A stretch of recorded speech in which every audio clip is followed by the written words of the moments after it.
त्यापैकी जे वृक्ष बांधकाम बाधित होणार आहे आणि असं वृक्ष ज्यांचे वय 10 वर्षपेक्षा कमी आहे, जे मागच्या कुंभमेळा पासून नवीन ह्या कुंभमेळ्यामध्ये आलेले आहे, ते झुडपे आहे, ते विदेशी प्रजातीचे आहे, तसंच झाड आम्ही पाडणार आहे.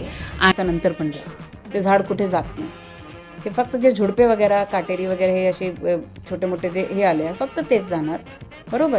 आणि ते पण कशासाठी जाणार की आपलं जे सिंहस्थाचं जे लेआउट आहे मागच्या वेळेस जे झाला होता त्यासाठी जेवढे जाणार तेवढे जाणार, त्यापेक्षा जास्त एक पण नाही जाणार. एक झाड जर गेलं तर 10 झाडं त्या बदल्यामध्ये, सगळी मोठी झाडं, अशी नाही की छोटी झाडं लावली पुढच्या वर्षी आली का नाही गेली, तसं होणार नाही. 1700 झाडांची कत्तल करायची तुमचा जो प्रयत्न चाललेला आहे, आम्ही त्या लाकूड तोड्याला सांगू इच्छितो का तू कुऱ्हाड घेऊन ये, आम्ही नाशिकर दांडा घेऊन येतो. झाडे वाचवा, तपोवन जगवा. झाडे वाचवा, तपोवन जगवा.